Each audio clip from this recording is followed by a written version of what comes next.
Hello बच्चों, ABS की पाठशाला में आप सभी का स्वागत है। जैसा कि जीव विज्ञान के प्रैक्टिस सेट क्लास 12th का जो नया सत्र है 23-24 का, उसमें जीव विज्ञान के प्रैक्टिस सेट की सीरीज चल रही है।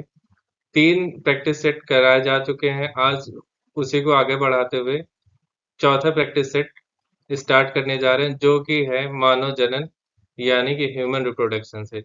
इसका एक सेट यानी कि तीसरा प्रैक्टिस सेट हो चुका है। आज इसी का दूसरा पार्ट हम इसके कुछ इंपॉर्टेंट क्वेश्चंस देखेंगे।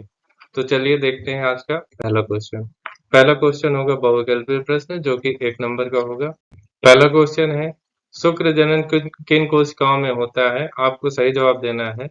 पहला ऑप्शन है इसका सर्टोली कोशिकाओं में, या जननिक उपकलाओं में, या अधिप्रसरण में, या चौथा ऑप्शन है शुक्र कोशिकाओं में। तो इसका सही जवाब होगा जननिक उपकलाओं में। इसी को बोलते हैं नर जर्म कोशिका।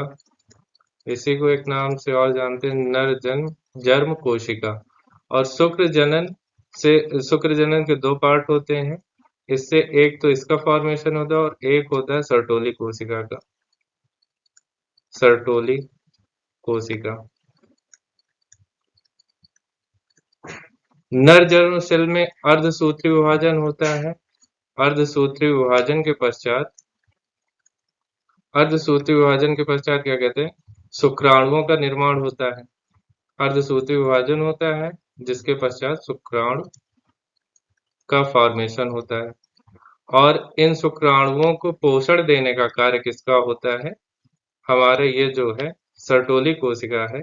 सर्टोली कोशिका का कार्य होता है इन शुक्राणुओं को पोषण देने का। तो शुक्र जनन किन कोशिकाओं में होता है? तो इसका सही जवाब हो जाएगा जननिक उपकलाओं में, या इसी को बोलते हैं नर जर्म कोशिका। ये इसका सही आंसर है। यहाँ से भी आप देख सकते हैं। नेक्स्ट क्वेश्चन क्या है, चलिए देखते हैं। दूसरा क्वेश्चन क्या है? दूसरे क्वेश्चन पूछ रहा है कि स्त्री में अंतररोपण के समय भ्रूण किस अवस्था में होता है? आपको बताना है जो स्त्री में अंतररोपण के समय जो भ्रूण होता है वो किस अवस्था में होता है? मरूलावस्था में, ब्लास्टुलावस्था में, मरूलावस्था में, ब्लास्टुलावस्था में, या गैस्टुलावस्था में, या निरूलावस्था में। तो इसका सही जवाब होगा ब्लास्टुलावस्था में। और ब्लास्टुलावस्था में ही क्या कहते हैं, प्लेसेंटा या अबरा का फॉर्मेशन होता है, जो कि भ्रूण से मादा के क्या कहते हैं अंतराली यानी कि सबसे भीतरी परत से कनेक्ट होता है। ठीक है, इसको फिगर के माध्यम से भी देख लेते हैं क्या है। ये है मारूला स्टेज का चित्र। ये है, इसी को मोरूला या मारूला स्टेज बोलते हैं। इसमें क्या होता है कि नर और मादा युग्मक आपस में संलयित होकर एक जाइगोट का फॉर्मेशन करते हैं। मान लीजिए अंडाणु है और ये शुक्राणु है, आपस में संलयित होकर किसका फॉर्मेशन करेंगे? जाइगोट का। जाइगोट से जाइगोट में होता क्या है, एक होता है जोना पेलुसिडा, जो सबसे बाहरी लेयर होती है जोना पेलुसिडा की। फिर उसके बाद इसमें होता है भीतर क्या कहते हैं न्यूक्लियस। ये हो गया जोना पेलुसिडा सबसे बाहरी लेयर। ये जोना पेलुसिडा के हो गए। उसके बाद इसमें एक न्यूक्लियस पाया जाता है, और न्यूक्लियस के बाहर जो तरल पदार्थ होता है इसी को बोलते हैं साइटोप्लाज्म। इसमें प्रथम विभाजन होता है, समसूत्र विभाजन, जिससे दो सेल्स बनते हैं। दो सेल्स में डिवाइड हो जाता है, और इनको बोलते हैं ब्लास्टोमियर सेल। ब्लास्टोमियर। ठीक।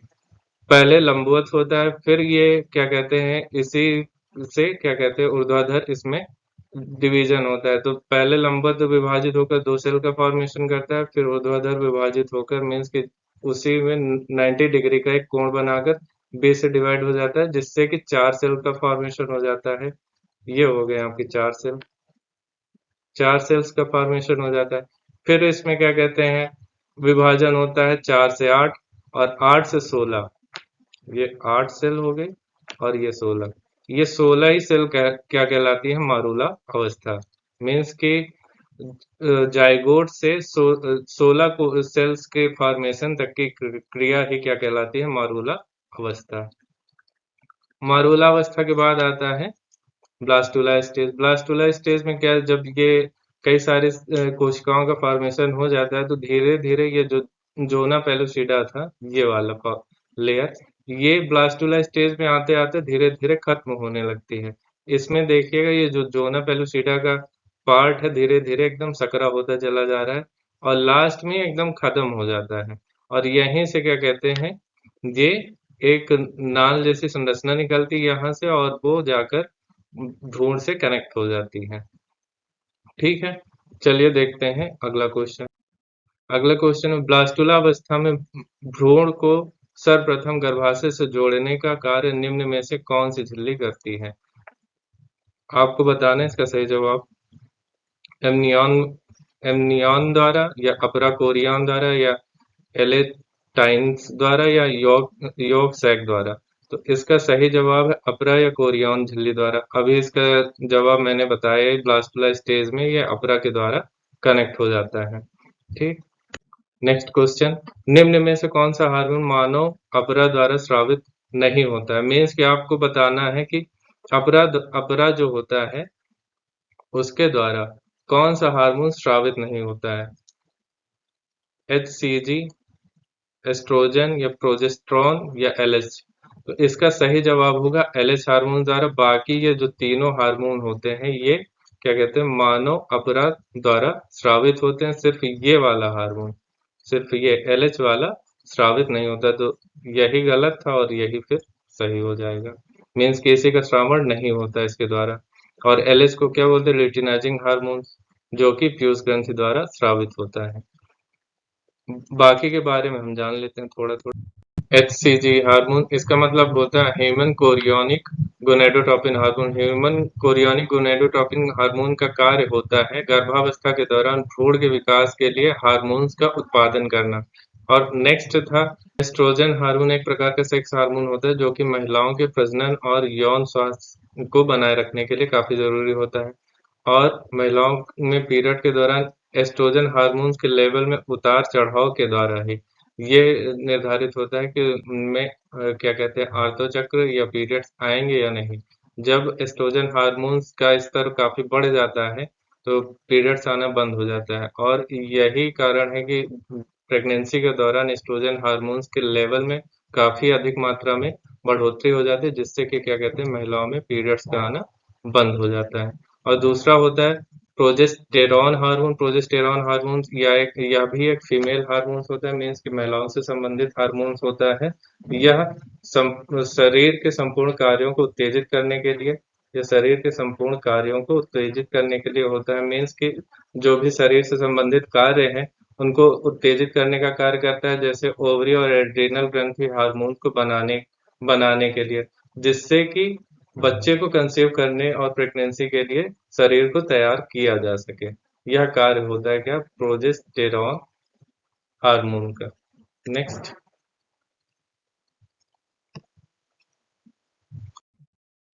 नेक्स्ट क्वेश्चन है, गर्भकाल के किस अवस्था में शिशु की धड़कन सुनाई देने लगती है?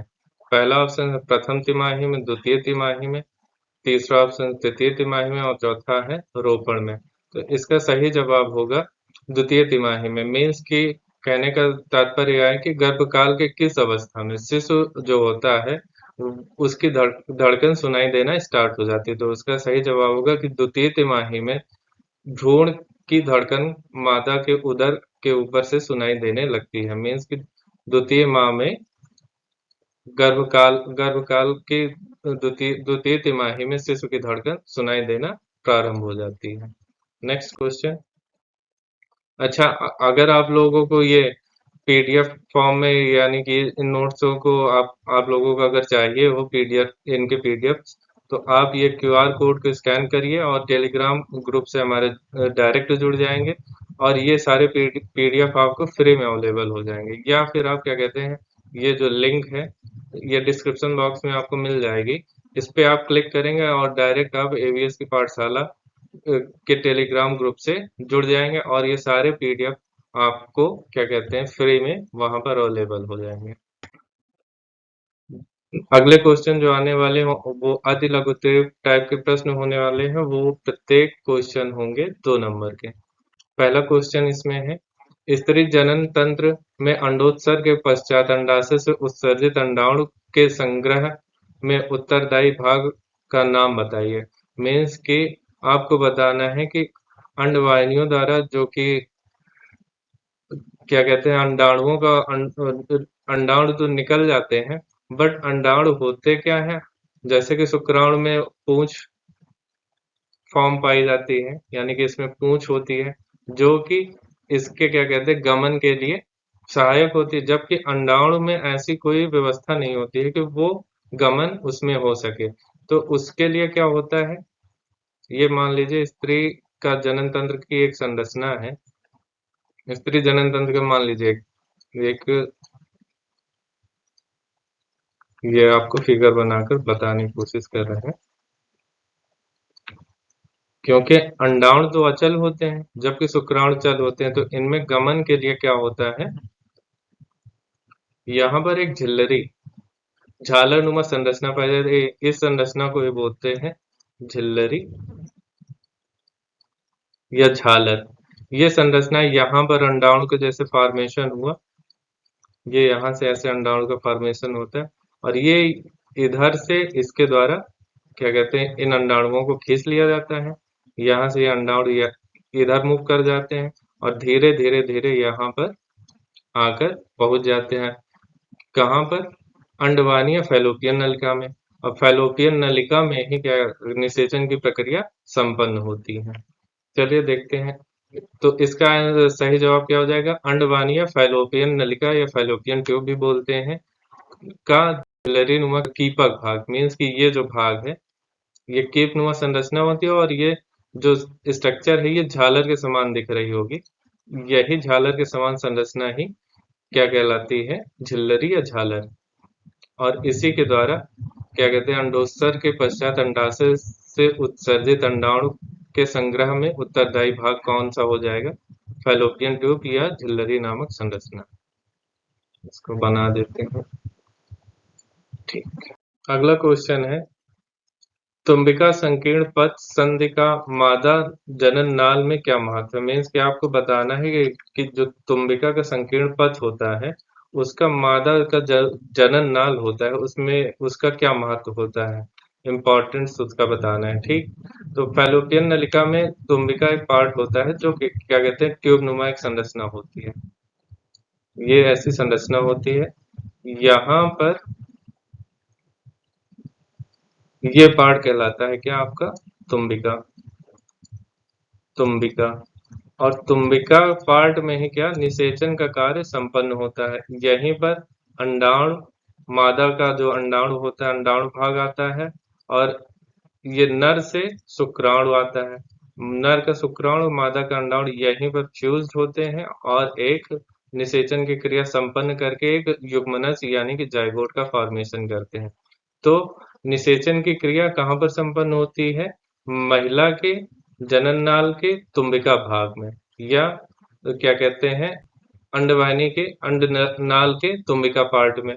तो इसका जवाब क्या हो जाएगा? फैलोपियन नलिका में, या फैलोपियन नलिका में तुम्बिका संकीर्ण पथ संधि स्थान पर अंडाणु का शुक्राणु से निषेचन होता है। मीन्स कहने का सेंस यही है कि तुम्बिका जो पार्ट होता है यहीं पर अंडाणु, ये अंडाणु हो गया, अंडाणु और ये शुक्राणु आपस में फ्यूज्ड होते हैं, संलयित होते हैं और निषेचन की क्रिया को संपन्न करते हैं। अगला क्वेश्चन देखते हैं। अगला क्वेश्चन कह रहा है अग्र पीयूष ग्रंथि द्वारा स्रावित दो गोनेडोट्रोपिन हार्मोन्स के नाम लिखिए। मीन्स कि आपको बताना है कि अग्र पीयूष ग्रंथि द्वारा स्रावित होने वाले दो गोनेडोट्रोपिन के नाम।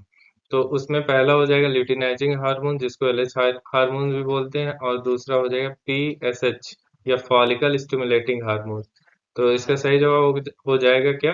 अग्र पीयूष ग्रंथि द्वारा स्रावित होने वाले दो गोनेडोट्रोपिन हार्मोन्स का नाम पहला हो जाएगा एलएच, इसको बोलते हैं ल्यूटिनाइजिंग हार्मोन्स, तथा दूसरा पीएसएच।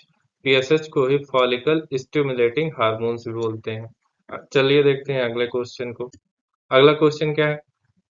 आप क्या सोचते हैं कि कुतिया जिसने 6 बच्चों को जन्म दिया है के अंडाशय से कितने अंडे मोचित हुए थे? मीन्स कि आपको ये बताना है कि जो कुतिया होती है वो एक साथ 6 बच्चों को जन्म देती है। तो उसमें उन 6 बच्चों को जन्म देने के लिए उसने कितने अंडों को मोचित किया होगा या कितने अंडों को रिलीज किया होगा। तो एक बच्चे के लिए हमेशा क्या कहते हैं, एक बच्चे के लिए एक अंडाणु की आवश्यकता होती है। ठीक, एक बच्चे के लिए एक अंडाणु की आवश्यकता होती है, एक अंडाणु की।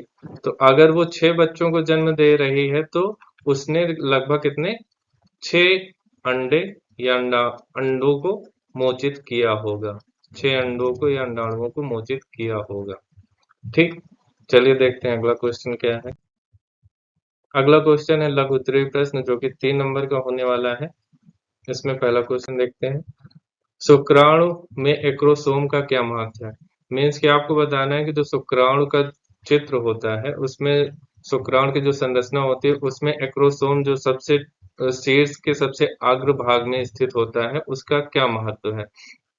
तो शुक्राणु के जो अग्र भाग होता है, मान लीजिए शुक्राणु का ये अग्रभाग है, तो यहाँ पर एक्रोसोम की पोजीशन होती है जो कि गोल्जी बॉडी से या गोल्जी काय से बना होता है। और इसी में क्या कहते हैं, लाइसिन एंजाइम, लाइसिन एंजाइम आदि पाए जाते हैं जो कि क्या कहते हैं, ये लेयर जब फटती है तो ये अंडाणु की बाह्य परत को भेद कर शुक्राणु के अंदर जो ये यहाँ पर आनुवंशिक पदार्थ होते हैं, आनुवंशिक पदार्थ यानी कि डीएनए आरएनए आनुवंशिक पदार्थों को अंदर पहुंचाने का कार्य यानी कि अंडाणुओं तक पहुंचाने का कार्य करती है डीएनए। ठीक, तो इसके बारे में जान लेते हैं। शुक्राणु के शीर्ष भाग में केंद्र के ऊपर एक टोपी जैसी संरचना, मीन्स कि ये हो गया केंद्र, इसके ऊपर एक टोपी जैसी संरचना मीन्स कि ये भाग, टोपी जैसी संरचना के समान एक्रोसोम पाई जाती है। इसी भाग को क्या बोलते हैं, इसी भाग को बोलते हैं एक्रोसोम,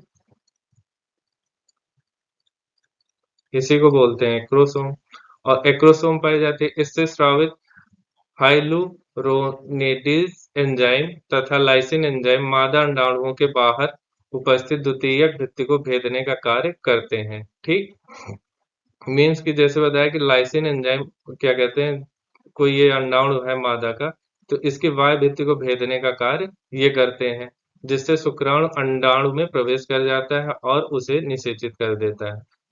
ये बाह्य भित्ति को भेद कर ये सारे एंजाइम शुक्राणु इसके अंडाणु के अंदर प्रवेश कर जाता है, और जब प्रवेश करने के पश्चात शुक्राणु और अंडाणु आपस में संलयित होकर निषेचन के कार्य को संपन्न करते हैं, जिससे एक जाइगोट का फॉर्मेशन होता है। अगला क्वेश्चन क्या है, शुक्र जनन प्रक्रिया को दर्शाने वाली मानव शुक्र जन नलिका की खड़ी काट का स्वच्छ नामांकित चित्र बनाइए। मीन्स कि आपको शुक्र जनन प्रक्रिया को दर्शाना है एक चित्र के माध्यम से जो कि मानव शुक्र जनन नलिका का होना चाहिए। तो इसमें क्या तो ये उसी का एक चित्र है जिसमें क्या है, अंतराली कोशिकाएं हैं, स्पर्मेटोगोनिया या शुक्राणुजन कोशिकाएं हैं तथा शुक्राणु का फॉर्मेशन हो रहा है, कैसे हो रहा है ये बताया गया, तथा सर्टोली कोशिकाएं हैं। तो देख लेते हैं एक एक सीरियल से कि क्या इनका कार्य है।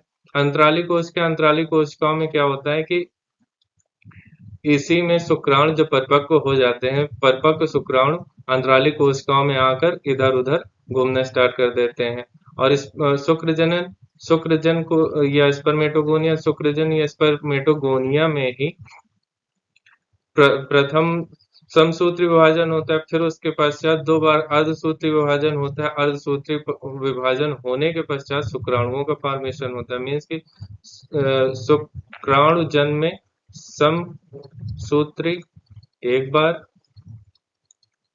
2 बार अर्धसूत्री विभाजन, फर्स्ट और सेकंड। इसके पश्चात कायांतरण की प्रक्रिया होती है, और कायांतरण की प्रक्रिया के पश्चात इस प्रकार के यानी कि ये जो दिख रहे हैं चल शुक्राणुओं का फॉर्मेशन होता है। और ये जो शुक्राणु बन गए हैं इनको पोषण देने का कार्य ये सर्टोली कोशिकाएं करती हैं। मीन्स कि ये जो सेल्स हैं इस शुक्राणु को, ये जो सेल्स दिख रही हैं इस शुक्राणु को पोषण देने का कार्य करती हैं। ये सेल्स ये यहाँ भी जो ये पाई जा रही हैं ये क्या कहते हैं, सर्टोली कोशिकाएं ही हैं इन शुक्राणुओं को पोषण देने का कार्य करती हैं। तो ये हो गया आपका क्या, शुक्र जनन प्रक्रिया का एक नामांकित चित्र। अगला क्वेश्चन है, प्रथम स्तन या कोलोस्ट्रम किसे कहते हैं? मीन्स कि आपको बताना है कि जो प्रथम स्तन पान होता है वो क्या होता है, ठीक। और डॉक्टर नवजात शिशु के विकास के आरंभिक दिनों में स्तनपान कराने की सलाह क्यों देते हैं? दोनों क्वेश्चन अगर दोनों तरह से क्वेश्चन पूछ सकता है। अगर वो पहला क्वेश्चन आता है, प्रथम स्तन स्तन किसे कहते हैं, या डॉक्टर नवजात शिशुओं के विकास के आरंभिक दिनों में स्तनपान कराने की सलाह क्यों देता है, तो आपको सेम उत्तर इसका ऐसे ही देना है कि प्रसव के पश्चात दुग्ध श्रावण के आरंभिक कुछ दिनों में स्रावित गाढ़े दूध, मीन्स कि जो दूध स्रावित होता है गाढ़े दूध को प्रथम स्तन या खीस कहते हैं। मीन्स कि प्रसव के पश्चात जो स्टार्टिंग के कुछ दिन होते हैं, प्रारंभिक दिन, उनसे जो दुग्ध श्रावण होता है, गाढ़ा जो दूध स्रावित होता है, और उस स्तनपान की प्रक्रिया को ही स्तन्य या खीस कहते हैं, ठीक।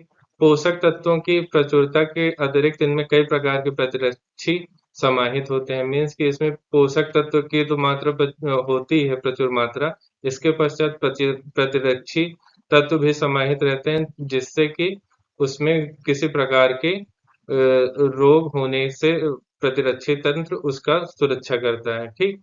और जो नवजात शिशु होते हैं, नवजात शिशु में रोग प्रतिरोधक क्षमता उत्पन्न करने के लिए भी स्तनपान अति आवश्यक होता है प्रारंभिक दिनों में।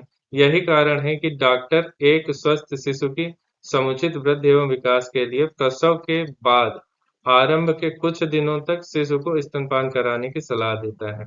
मीन्स कि आरंभिक दिनों में जो शिशु को स्तनपान कराया जाता है, उसी के बारे में आपको बताना है। और उसमें पोषक तत्वों के अतिरिक्त कई प्रकार के प्रतिरक्षी तत्व भी सम्मिलित होते हैं, जो कि नवजात शिशुओं में रोग प्रतिरोधक क्षमताओं को उत्पन्न करते हैं या उनमें बढ़ोतरी करते हैं, जिसके कारण उसके अंदर रोगों से लड़ने की क्षमता अत्यधिक विकसित हो जाती है। इसीलिए डॉक्टर सलाह देते हैं कि प्रारंभिक दिनों में सिर्फ माता के दूध का ही स्तनपान कराएं। अगला क्वेश्चन देखते हैं, मानव के स्त्री जनन तंत्र का नामांकित चित्र बनाइए, या स्त्री जनन तंत्र का आरेखीय नामांकित चित्र बनेगा। मीन्स कि आपको एक स्त्री के जनन अंग का स्वच्छ चित्र बनाना है, जो कि इस प्रकार का होगा। और इसमें के जो भाग हैं उनके बारे में समझ लेते हैं अच्छे से कि कौन से भाग को क्या बोलते हैं। अभी एक क्वेश्चन आया था कि तुम्बिका भाग में, तो ये जो भाग होता है, इसी भाग को बोलते हैं तुम्बिका। और इसी में क्या कहते हैं, निषेचन की प्रक्रिया संपन्न होती है। ये हम पूरा क्या कहते हैं, संपूर्ण स्ट्रक्चर क्या है, मादा के जनन तंत्र का है, ठीक। ये अगर इस संरचना को आप ध्यान से देखें तो जैसे जोगर की टोपी नहीं होती है, जोगर की टोपी के समान इसकी संरचना होती है। ऐसे ही कुछ होती है जोकर की टोपी की संरचना।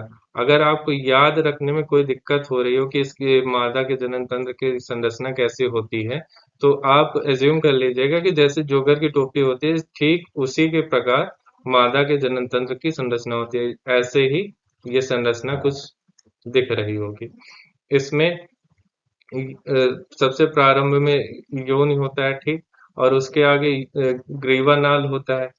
योनि छिद्र के जस्ट आगे ये जो पार्ट दिख रहा है, इसको बोलते हैं ग्रीवा नाल। और ये पूरा संपूर्ण भाग क्या कहलाता है, ग्रीवा। और जहाँ पे गर्भाशय होता है, मीन्स कि ये है गर्भाशय, ये गर्भाशय पार्ट है। ये 3 स्तरों में बटा होता है। पहला स्तर होता है वाय स्तर, फिर मध्य स्तर, वाय स्तर। वाय स्तर को ही परिगर्भाशय बोलते हैं, ये वाले भाग को, इस भाग को परिगर्भाशय बोलते हैं। इसके पश्चात जो मध्य स्तर होता है, मध्य स्तर को पेशीय स्तर बोलते हैं। ये जो मध्य वाला पार्ट हो गया, इस भाग को बोलते हैं पेशीय स्तर। और सबसे अंतः स्तर होता है, जो कि स्प्रिंग के समान होता है। ऐसे ऐसे जो स्तर दिख रहा है, ये वाला, ये ये कहलाता है गर्भाशय का अंतः स्तर। ये 3 स्तरों में बटा होता है, ठीक। और आगे ये स्थुमस से प्रारंभ और इसके जस्ट आगे का ये जो जहां से नलिका प्रारंभ हो रही है ये भाग कहलाता है स्थुमस। और स्थुमस के जस्ट आगे ये जो उभरा हुआ स्थुमस के जस्ट आगे ये जो उभरा हुआ पार्ट दिख रहा है इसी को बोलते हैं तुम्बिका। और निषेचन की क्रिया क्या फैलोपियन ट्यूब या फैलोपियन ट्यूब के तुम्बिका भाग में ही संपन्न होती है। और तुम्बिका के आगे ये जो झालरनुमा संरचना होती है इसी को बोलते हैं कीपक। ये संरचना इसको बोलते हैं कीपक। और ये जो झालरनुमा संरचना होती है इसको बोलते हैं झालर या झिल्लरी। और इसी से क्या कहते हैं अंडाशय मीन्स कि ये यहाँ पर अंडाशय इसी से जुड़ा हुआ होता है। और अंडाशय क्या अचल होता है जैसे शुक्राणु में चलने के लिए तेल का फॉर्मेशन होता है जबकि अंडाशय या अंडाणु में ये अचल होते हैं इनमें चलन की क्रिया नहीं होती। तो इसी झिल्लरी द्वारा ये ग्रहण कर लिए जाते हैं और धीरे धीरे ये यहाँ पर पहुंचा दिए जाते हैं इसी के द्वारा यहाँ पर पहुंचा दिए जाते हैं। और ये स्थमस तुम्बिका कीपक झिल्लरी संरचना को ही बोलते हैं डिंबवाहिनी नलिका। अच्छा कभी कभी क्वेश्चन क्वेश्चन पूछता है कि मानव के स्त्री जनन तंत्र का प्रारंभ और अंत कहाँ से होता है। तो प्रारंभ कहाँ से होता है कीपक भाग से। प्रारंभ कीपक भाग से होता है और अंत कहाँ से होता है आपका ये जो जहां पर ये वाला पार्ट है ये कहलाता है स्थुमस। तो इसका आंसर हो जाएगा कि प्रारंभ होता है कीपक भाग से तथा अंत होता है कहाँ से स्थमक भाग से। तो इसको आपको याद करके रखना है और घर पे एक दो बार आप खुद से ट्राई करेंगे और एज्यूम करेंगे कि ये जोकर के टोपी के समान की एक संरचना है। तो आप आराम से ये बना सकते हैं एक दो बार प्रैक्टिस करने के पश्चात। चलिए देखते हैं अगला क्वेश्चन। अगला क्वेश्चन होगा दीर्घ उत्तरीय प्रश्न जो कि 5 नंबर का होगा। इसमें है युग्म जनन की परिभाषा लिखिए तथा अंडाणु जनन की प्रक्रिया को समझाइए। युग्म जनन मीन्स कि युग्म जनन क्या है जैसे अंडाणुओं का अंडाणुओं का शुक्राणुओं से संलयन यानी कि नर युग्मक का मादा युग्मक से संलयन नर युग्मक हो गया। नर युग्मक क्या है शुक्राणु शुक्राणु हो गया आपका नर युग्मक। मादा युग्मक क्या है मादा युग्मक ये मादा युग्मक हो गया। मादा युग्मक क्या है अंडाणु। इन जब ये आपस में संलयित होते हैं तो इसी क्रिया को क्या कहते हैं युग्मनज। और युग्मनज के द्वारा युग्मनज या इसी यही क्या कहलाता है जाइगोट। और इसी क्रिया को क्या बोलते हैं युग्म जनन मीन्स के कहने का तात्पर्य है मादा के अंडाणु तथा पुरुष के शुक्राणु के संलयन से जो जनन प्रक्रिया संपन्न होती है उसी को बोलते हैं युग्म जनन। और नेक्स्ट क्वेश्चन इसमें क्या था कि अंडाणु जनन की प्रक्रिया को समझाइए। अंडाणु जनन की प्रक्रिया मीन्स कि अंडाणु के फॉर्मेशन यानी कि अंडे के मादा में अंडाणु के फॉर्मेशन की प्रक्रिया आपको बतानी है। अंड जनन में क्या होता है कि मादा के अंडाशय में मादा के अंडाशय में अंडाणु मादा के अंडाशय से अंडाणु बनने की प्रक्रिया को ही क्या कहते हैं अंड जनन मीन्स कि के अंडाशय मादा के अंडाशय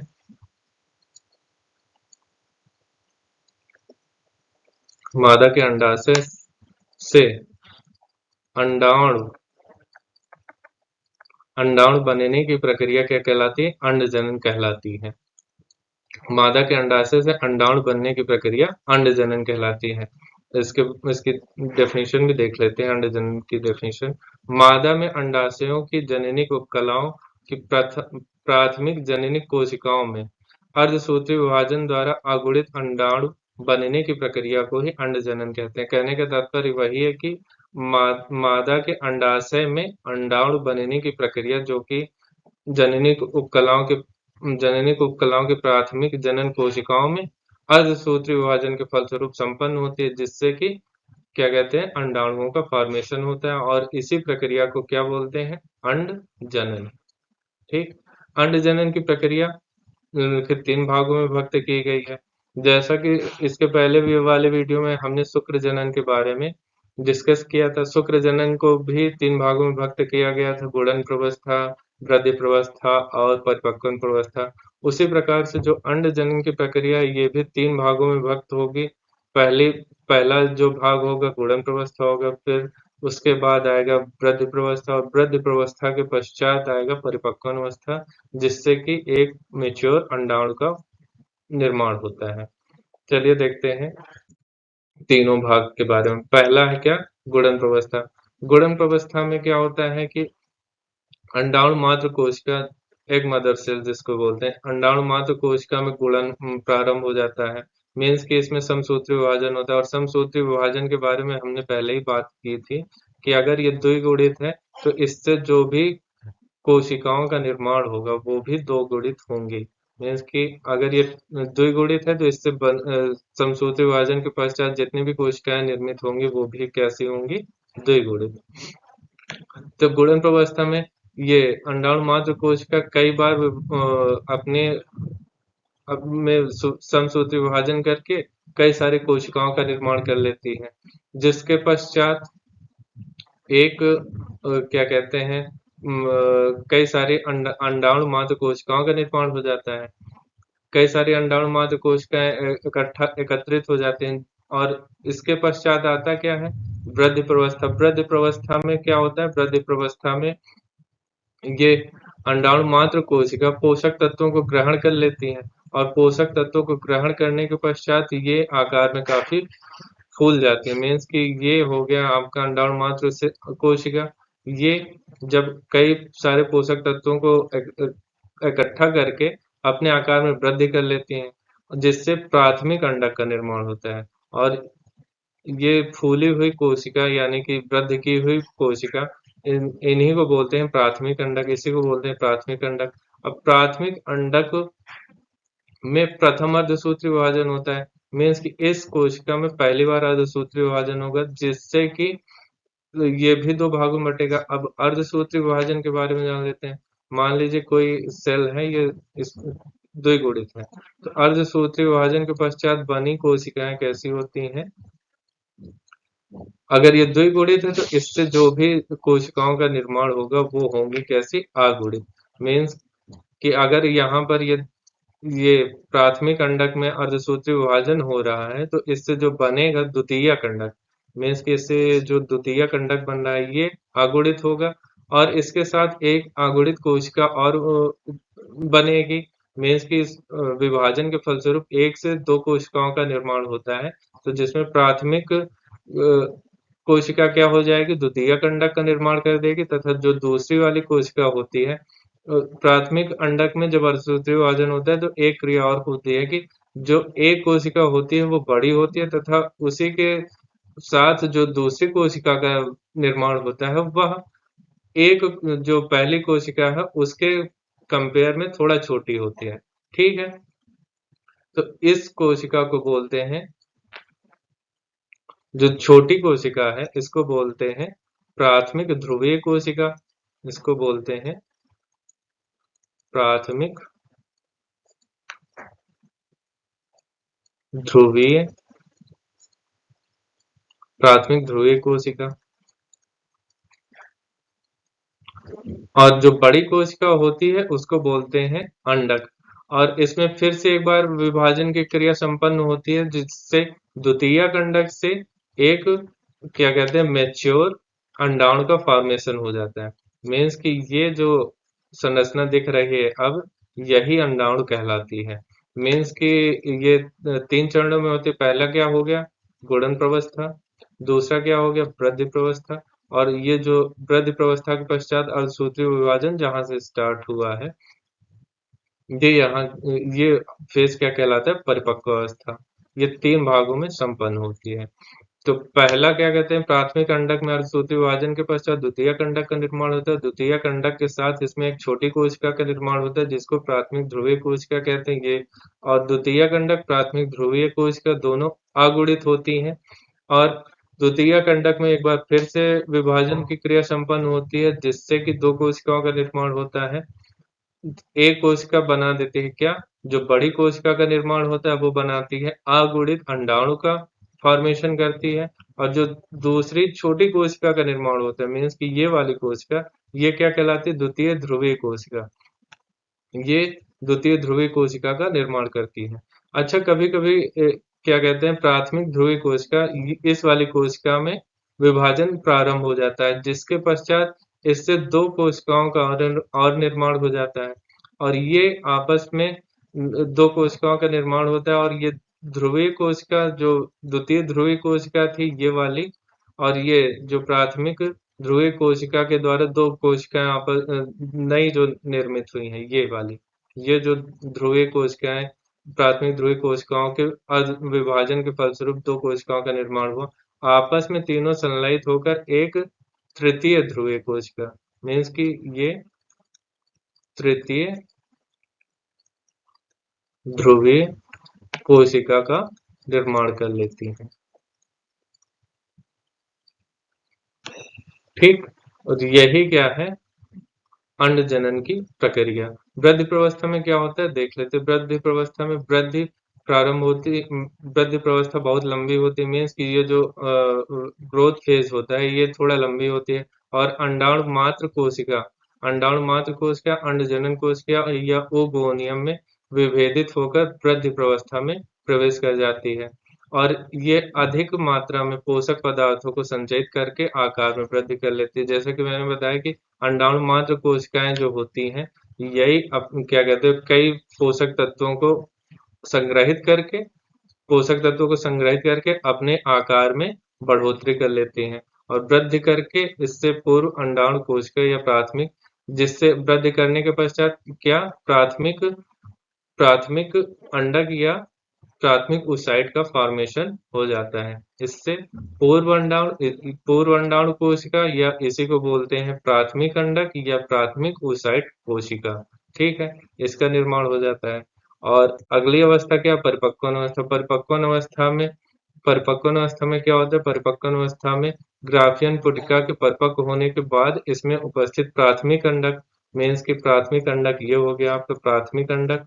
प्राथमिक अंडक में प्रथम अर्धसूत्री विभाजन होता है। ये जो प्रथम अर्धसूत्री विभाजन प्राथमिक अंडक में होता है। अर्धसूत्री विभाजन के पश्चात जो दो कोशिकाओं का निर्माण होता है। एक तो इसी के समान होती है जो प्राथमिक अंडक होता है, और एक इसी के इससे थोड़ा छोटी होती है जिसको बोलते हैं ये क्या कहते हैं, इसको बोलते हैं क्या, प्राथमिक ध्रुवीय कोशिका।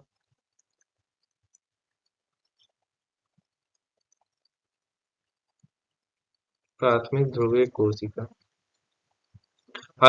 तो अर्धसूत्री विभाजन के पश्चात प्राथमिक अंडक में अर्धसूत्री विभाजन के पश्चात दो असमान कोशिकाओं का निर्माण होता है, जिसमें बड़ी कोशिका द्वितीय अंडक का फॉर्मेशन करती है तथा छोटी कोशिका प्राथमिक ध्रुवीय कोशिकाओं का निर्माण करती हैं। और ये दोनों ही कैसी होती हैं, प्राथमिक अंडक तो दो गुणित होता है और इससे बनने वाली कोशिकाएं अगुणित होती हैं। और द्वितीय अंडक में फिर से एक बार विभाजन होता है, जिससे कि हमें एक परिपक्व अंडाणु का फॉर्मेशन प्राप्त होता है। और इससे अंडाणु के साथ साथ एक द्वितीय ध्रुवीय कोशिका का भी निर्माण होता है। तो ये था क्या कहते हैं, अंडाणु जनन की प्रक्रिया या स्त्रियों में स्त्री जनन तंत्र में अंडाणु फॉर्मेशन की प्रक्रिया कैसे होती है उसके बारे में। उम्मीद करते हैं कि आप लोगों को ये समझ में आया होगा। अगर आप लोगों को नोट्स इसके चाहिए हो तो आप ये क्यूआर कोड को स्कैन करिए और हमारे टेलीग्राम चैनल से एवीएस की पाठशाला से डायरेक्ट जुड़ जाइए, या डिस्क्रिप्शन बॉक्स में ये लिंक दे रखा होगा। ठीक, इस लिंक पे आप अगर क्लिक करेंगे तो आप सीधे एवीएस की पाठशाला से जुड़ जाएंगे। और आपको पीडीएफ जो है, पीडीएफ ये बिल्कुल फ्री, मीन्स कि इसके लिए आपको कोई शुल्क नहीं देना है, और आपको ये एक पीडीएफ फॉर्म में मिल जाएंगे, जिससे कि आप अगर चाहें तो एक बार दोबारा से प्रैक्टिस करके इन क्वेश्चनों को और बेहतरीन तरीके से तैयार कर सकते हैं। तो आज के लिए इतना ही। बहुत बहुत धन्यवाद।